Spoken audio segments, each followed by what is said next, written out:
고난주간 월요일이 시작되었습니다. 예수님께서 이날 하신 일을 우리 하나씩 그 행보를 짚어보고 함께 묵상하는 시간을 가져보겠습니다. 마가복음 11장을 보면 예수님은 12제자들과 함께 예루살렘에서 베다니에서 다시 예루살렘으로 들어가시면서 저 멀리에 있는 잎사귀만 있고 열매를 맺지 못하는 무화과 나무를 저주하셨습니다. 그리고 성전에서 물건을 파는 사람들을 향해 이사야 말씀과 예레미야 말씀을 예화로 드시면서 그들을 혼내셨죠.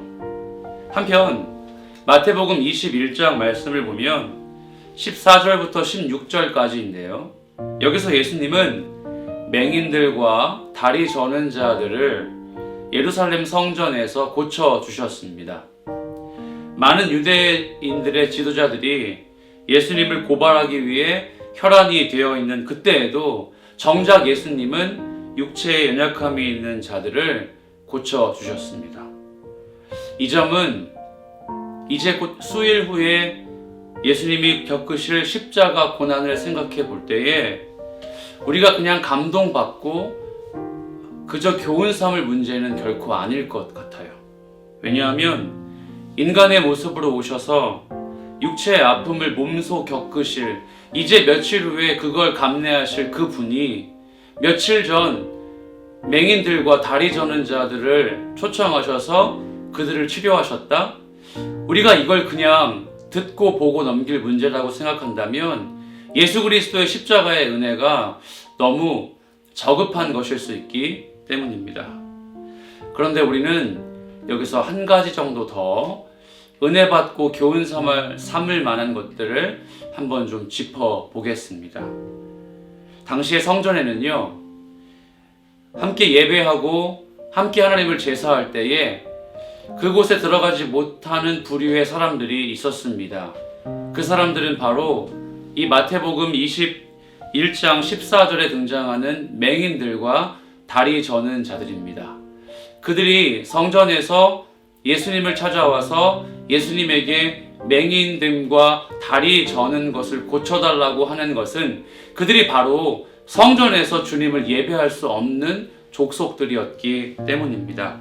사무엘하 5장 8절 말씀을 보면 다윗의 때에 맹인들과 다리 저는 자들이 집에 들어올 수 없다는 말이 그들의 전통이고 속담이 되면서 예루살렘 성전에는 맹인들과 다리 저는 자들은 들어올 수가 없었던 겁니다. 그런데 성전보다 더 크시니, 성전보다 더 능력 많으신 이에게 이들이 찾아가 그들의 병 고침을 간구했던 것이죠. 사랑하는 청년 여러분, 예수님은 성전보다 큰 이가 되십니다. 예수님은 성전보다 위대한 능력 갖고 계신 분이십니다. 그리고 예수님은 다리 저고 맹인들에게, 육체 연약함 있는 자들에게, 예수님을 필요로 하는 모든 자들에게 두 팔 벌려 내게로 나아오라. 내가 너희로 생수의 강이 되어 흘러 넘치게 해주겠다. 모든 삶의 만족을 나를 통해 얻게 하시겠다. 그렇게 기다리는 분이십니다. 이 예수님의 행보를 보며 우리 함께 은혜 받고 교훈 삼는 이 월요일 하루를 보내시는 건 어떨까요? 우리 함께 말씀 한 구절을 찾아보죠. 빌립보서 2장의 4절부터 8절까지 말씀입니다. 제가 읽어드립니다. 각자 자기 일을 돌볼 뿐더러 또한 각각 다른 사람들의 일을 돌보아 나의 기쁨을 충만하게 하라. 너희 안에 이 마음을 품으라. 곧 그리스도 예수의 마음이니 그는 근본 하나님의 본체시나 하나님과 동등됨을 취할 것으로 여기지 아니하시고 오히려 자기를 비워 종의 형체를 가지사 사람들과 같이 되셨고 사람의 모양으로 나타나사 자기를 낮추시고 죽기까지 복종하셨으니 곧 십자가에 죽으심이라. 아멘. 자, 이제 윌터 브루그만과 함께하는 사순절 묵상집 가보지 않은 길, 제가 한번 또 한 부분을 발췌해서 읽어드리겠습니다. 함께 눈으로 보시면서 또 다른 은혜가 되길 축복합니다. 예수님은 우리와 같이 상처받기 쉬운 인간의 몸으로 오셔서 순종의 본을 보이셨습니다.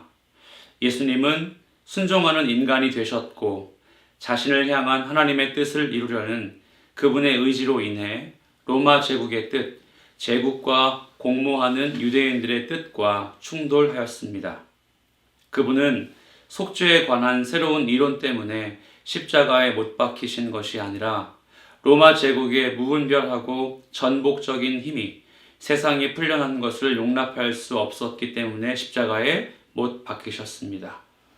예수께서 어떠한 타협도 없이 하나님의 목적에 헌신하셨기 때문에 하나님의 의도에 거스르는 제국과 모순 관계에 있을 수밖에 없었습니다.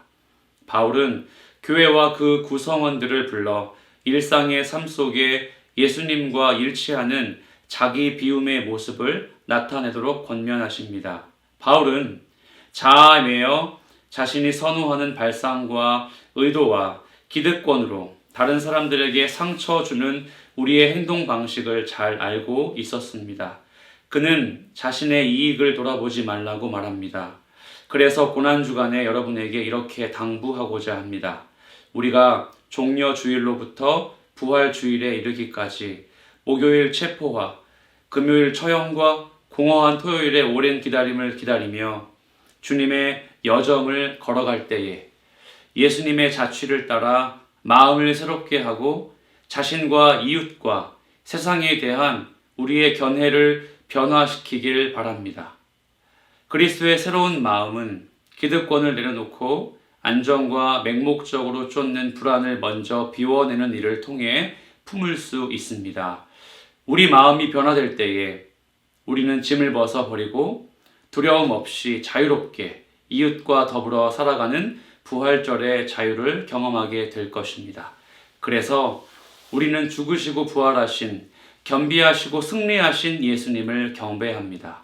그러나 우리는 또한 그의 삶을 우리 자신의 삶 속으로 복제합니다. 우리는 예수님께서 그러하셨던 것처럼 부활절 자유와 함께 참된 그리스도인이 된 나 자신을 발견합니다. 이것은 단순해지고 자유로워지고 우리가 마땅히 있어야 하는 곳으로 내려가는 일입니다. 그리고 마땅히 있어야 하는 그곳으로 우리는 자기 자신을 비우신 순정의 모습으로 계신 바로 그분과 함께 거합니다. 우리는 부활절 기쁨과 새 생명을 갈망합니다.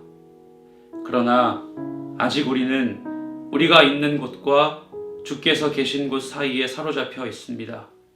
우리에게 새로운 생각과 새로운 마음과 준비된 자세를 주셔서 자기를 비우신 순종의 모습으로 주님과 함께 설 수 있게 하옵소서.